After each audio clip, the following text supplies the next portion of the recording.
All right. So welcome everyone. So I'm Marcus Castenfors. I'll tell you a little bit about me in the next slide. But this session, you're going to get an introduction to product discovery, and hopefully it will be useful to you and in terms of terminology or new kind of approaches to product development that you could take away from this session. So a little bit about me. So I'm a product coach at Crisp, and I'm also a co-founder of a startup called HappyKey. It's an employee engagement tool. So I kind of practice some of the stuff that I teach to clients on our own product. And I'm also a bedroom DJ, so I like playing house music late at night when the kids are asleep. So a little bit about me. And this question that you see in front of you might be a question that you think about a lot. Whether you're a Scrum Master, developer, or product owner, product manager, you ponder upon this question. So will the stuff we're working on right now be successful? And do you have the answer to that question? Maybe you do it in parts, but there are a lot of uncertainties relating to the stuff that you're working on right now.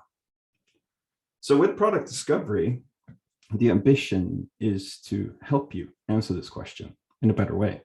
I'm not saying it's a silver bullet, but it's going to bring you more comfort in answering this question. So you can sleep better at night, or you're not too as worried as when you're in your shower in the morning and you think about this question. So that's my aspiration when it comes to this topic. Okay, so we're going to talk about 5 things. There are a lot of slides and I will go through them quickly. But 5 things basically. So we're going to talk about building the wrong product. What does that mean? We're going to talk about product development. It's hard and it's fun and it's messy and it's lovely. And then we're going to talk about building the right product. How are you going to do that? And principles, and I'm going to leave you with a framework and also a treat in the end. So stick around until the full presentation and we'll give you a little treat. Okay, so let's start off with building the wrong product. And we're going to ask the audience here. So use the QR code on the screen or go to slido.com and enter the code product-discovery. And tell us what you think could be causes to building the wrong product. What are the causes why we sometimes end up building the wrong thing for our customers or for our business? So it's going to take about maybe 20, 30 seconds until people get up and running. But Matthias, what do you think? What do you think are some of the causes to? What do I think? Yeah. Well, I already know what the customers want. So I'm going to build that. How about that? Yeah. And Jenny, what do you think? What are the causes? Yeah, I was just sitting typing this exact same thing, like not listening to the needs. Right. Not deeply understanding the customers. Exactly. So no customer feedback along the way, focus on solutions, not the problem, no good understanding what the customer needs, inaccurate data, not involving the customers, jump straight into solution. Amen. So thank you for sharing your thoughts. There are many fallacies or many traps when it comes to product development, as you know. And we're going to talk about a few of the traps. And we call them biases. These are biases that we have as human beings. We're flawed, right? But it also makes us special, right? We have certain kind of prejudices, we're not open to things because we're shaped in our way of thinking and sometimes not open. And a massive or classic bias is this one, confirmation bias. So you're undervaluing what the facts say and overvaluing what confirms your beliefs. So think about meetings that people say, I know exactly what the customers want. Just listen to me. We're going to build it. It's going to be awesome, right? And you've probably been in those situations. Another bias, optimism bias. Oh, no, it's not going to happen to us. It's going to be great. Don't worry, right? You're not open. It's both a positive and a negative bias. The next one, output over outcome. So what you see on the screen in this illustration that was inspired by Melissa Perry you have this idea in software development, especially like from management, that if you just have ideas and you code these ideas, you will make money or you will make customers happy. But you all know that this is far from the truth, right? Because ideas are not valuable unless they solve a problem or address a need of the customer. And if you build them, it doesn't equate to making money or making customers happy. You also have this sunk cost fallacy, which pops up now and then, that you worked on a project for a year and a half, 2 years, and you're kind of like, should we pull the plug? Like, it's not moving the needle. Customers aren't really happy. We're not getting a lot of traction. But then management says, well, we've invested so much money, so much time. Why change now? Right? And that's also a massive fallacy in product development. Okay, so question for you. So the last 4 or 5 biases, have you experienced them or encountered them during your career? It's going to be interesting to see. So yes or no?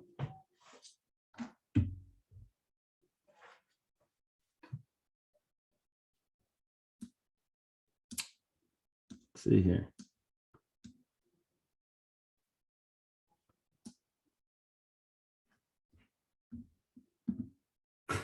Not surprising, right? You've all experienced them. Product development is hard. Like, we're flawed, like we talked about a few moments ago, right? We have these biases. And CB Insights, which is a newsletter or website that supplies statistics around product development and startups, they did analysis of 99 postmortems of startups. So they picked 99 startups that failed, read their postmortem letters from the founders.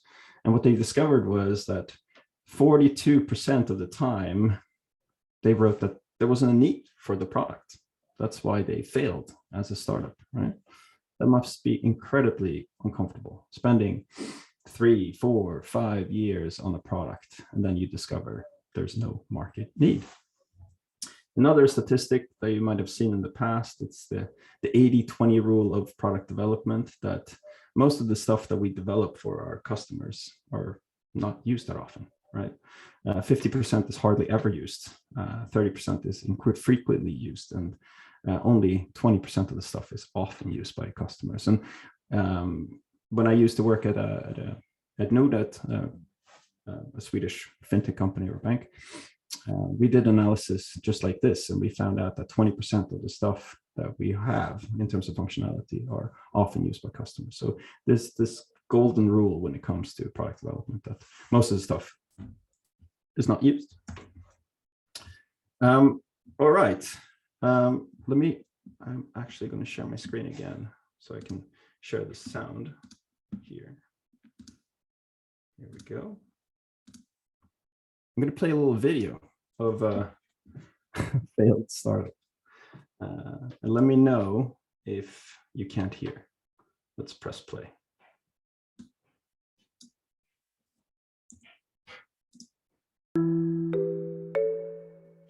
Can you hear it right, Matthias?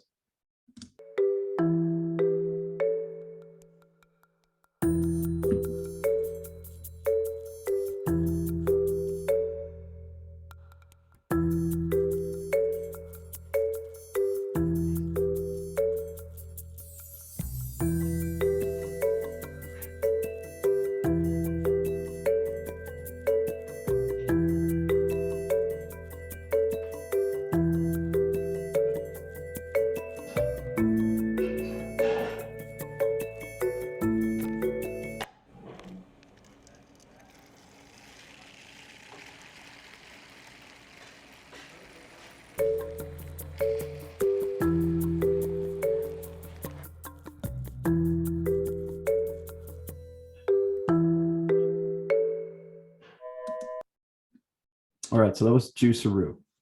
They raised $120 million in capital by Google Ventures and other notable venture capital firms. And they recruited the former president of Coca-Cola North America to be its CEO. And after this Bloomberg article, I think it was 3 or 4 months later, it was squeezed out of business. So it's a great example of a product that was a bit I don't know, they didn't really address the need, and it was kind of a scam, right?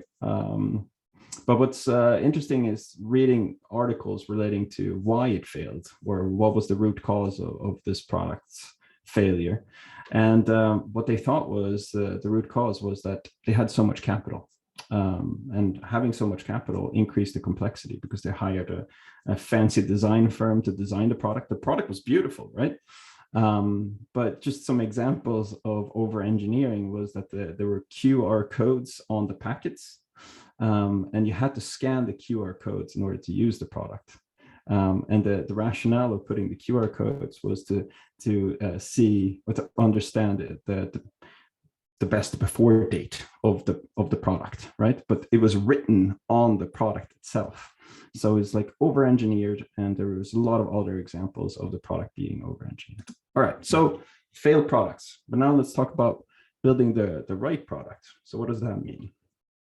And sorry, there's no one-size-fits-all recipe to creating awesome products. And you know this, right? But there are certain things that you can use as guardrails to steer you in the right direction. And those are the things, those things are that you need to have a discovery mindset. You need to follow some principles when it comes to product discovery, using frameworks and also specific tools, and tools relating to the task at hand or the problem at hand.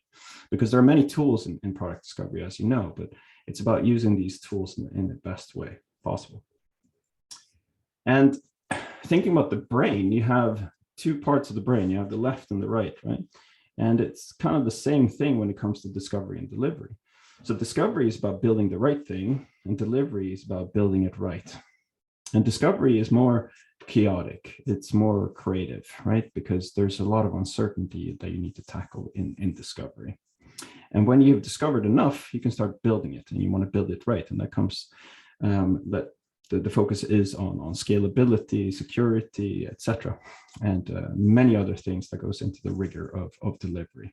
But I think it's important to understand that these are two different modes, so two different mindsets, just like the brain. And in essence, I mean, discovery is about finding the right problem to solve and finding the right solution for solving that problem. And the key thing with discovery is about learning and acquiring knowledge about the customer, about the market, about stakeholders, and things like that. And Dan Brown has written a book called Design Discovery. He has a nice quote that says that discovery is not a phase. So don't think of discovery as a phase. It's a mindset. A mindset is an attitude, and it translates perceptions into actions, just like agile is a mindset. So discovery is a mindset as well. And we put together a few principles that we think are kind of the secret sauce from successful discovery teams. So teams who work successfully with discovery. And I'm going to share these principles right now. And the first principle is a problem-first approach over a solution-first approach. And Ash Maruya, who's written the book Running Lean, he says that you should fall in love with the problem, not the solution, which is counterintuitive, but it's so true because we tend to forget about the problem when we go into discovery or go far along in discovery. We kind of lose touch of the problem that we're solving in the first place. So it's about drilling down to understand the root of the problem. That's where the creative juices come, and that's where innovation comes, when you really deeply understand the problem that you're trying to solve for your customer or for your business. The next principle, outcome over output, and we touched upon that a few moments ago, but the key idea with business or organizations in general is that you have customers on the left, and then you have your company on the right. And we supply customers with tools and services and products to address their problems and their needs. And in return, we get value, and value most often in cash, right? They pay for our products and services. And this is a really good picture to understand like the macro perspective of product development. And it's about understanding these problems and needs of customers and then creating the products. And a great way to kind of showcase how you measure outcome, so that you're addressing the problems and needs of customers, rather than the output, doing stuff, creating features and whatnot. So Amazon, they're an e-commerce company, right? And most e-commerce companies might measure their business by shipping products. So customers have paid for the products and then you're shipping the products. But Amazon actually measures orders delivered, that the customer is actually getting the product and that they're getting the product in a fast and efficient way. So think about this when you're measuring your business. Are you measuring the outcome or the output? Next principle. So team diversity, trust, and openness over individual effort. And product development is a team sport, right? It's not about a smart product manager, or smart developers, or smart UX designers working in isolation. It's about combining different perspectives and working together. And if you're an agilist, this is no news to you. It's about working cross-functionally. And the best products are not created by individuals, right? It's not like the star individual or star person who creates the product. It's the best collaborative teams that are open, diverse, and have a high level of trust. And it's really important that you have diverse teams. So diversity in terms of cognitive diversity. You have people from different experience, different academical background, and other different aspects to put together a diverse team. Because it's shown that you increase innovation and you decrease risk by having a diverse team. And you've probably seen this in the past, the research study from Google that they analyzed hundreds of teams to understand like what makes a team a high-performing team. And they found out that the #1 factor to having high-performing teams is psychological safety. And that means that there's trust and also that the teams take risk together. And if you've seen this movie from the 80s, it's Goonies. I think it's a great picture to show what it looks like when you take care of each other and you address risks together, right? You're going into this cave. I think it was a cave to look for a treasure and you got each other's backs. And I think that's the key thing about product development. You face uncertainty together as a team. Next principle, holistic view over local optimization. So in an organization, a trap or a fallacy is that we care too much about ourselves. We focus on ourselves, right? What our team is focusing on is #1. And we kind of forget about the bigger picture or other functions within the organization, what they're focusing on. And this is a nice illustration to show that the user experience or the customer experience is an amalgamation of different aspects to the business. So sales, marketing, success, engineering, design, etc. That forms the customer experience. And in order for us to provide a cohesive and valuable customer experience, we need to collaborate, cross teams, cross functions.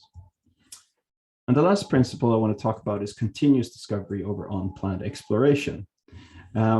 And the point we want to make is that I think, Matthias, you talked about that, going from an idea directly to delivery and then releasing it to the customer.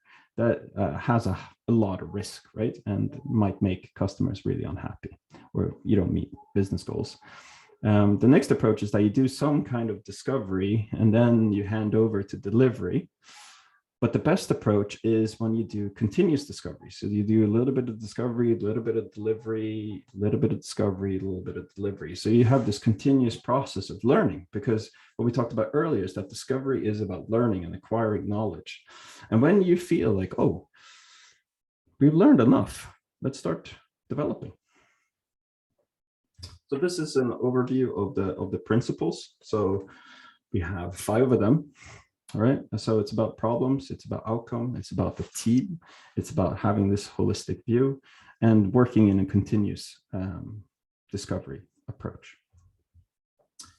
Lastly, I'm going to talk about the framework. So the framework that we put together, it's actually Marcus Castenfors, who is my co-author of the product discovery book that you're going to get for free if you stick around for 5 more minutes. The framework is a way to create a mental model on how you're going to work with product discovery. So see it as a map, a treasure map, but it's blank, and it's intentionally blank, and I'm going to talk about why. So the components of the product discovery framework are the three perspectives, and this comes from IDEO about 20 years ago. They defined that in order to create the best products or to design the best products, you need to balance what's feasible, what brings value to users and customers, to what's bringing value to the business. So you have these three competing forces, and it's about handling these three competing forces and working with them to find the best product, or to design the best product. Another thing that you've seen in the past is the double diamond model from design thinking, right? It's about finding the right problem and then finding the right solution. Then you have converging forces and diverging forces, right? So you diverge first to explore the idea, and then you converge to define the best problem or the most important problem to solve. And then you do the same kind of have the same approach for solutions. And we named them explore, structure, innovate, and validate. So you have 4 steps when it comes to finding the right problem and finding the right solution. And this plus that equals this. So you have a 12-cell matrix that you can use to create a treasure map for your product discovery efforts. So on the left-hand side, you have business value, user value, and feasibility. And at the top, you have the double diamond.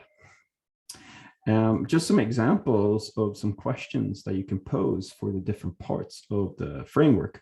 So when it comes to business value and exploring problems, what is our market landscape? Or from a user value perspective, what is the user's context and needs? You need to understand that before you start designing something, right?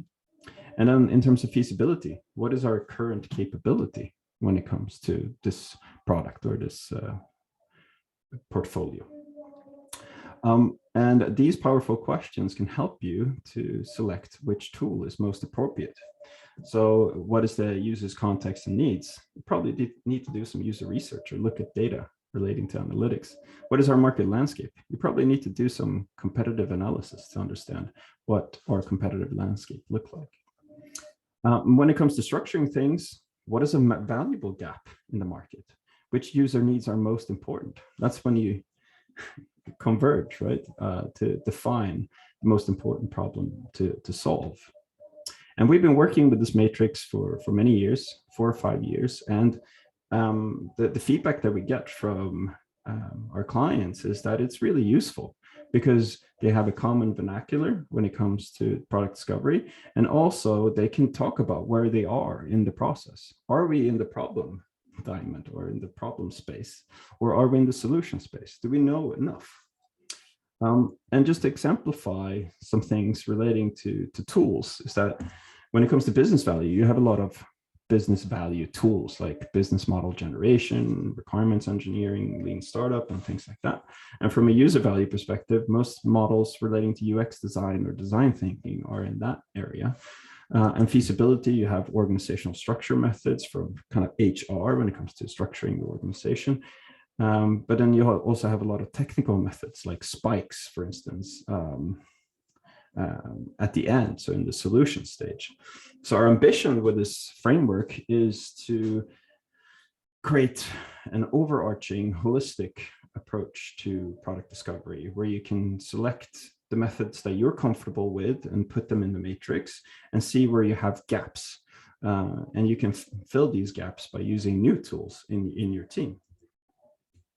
And the last thing I wanted to leave you with, and which is probably the most important thing with product discovery, is to address risks relating to the stuff that you want to create. So you have 3 major risks. So you have user value risk. So are there risks that the product and service will not bring user value?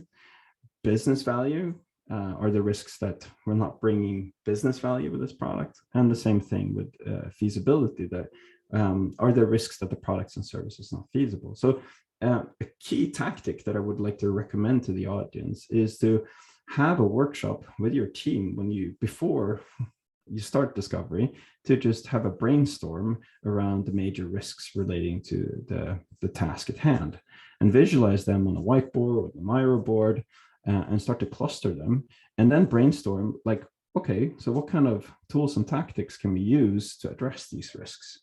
And you can also visualize like the impact of the risks or the severity of the risks, and do other interesting things.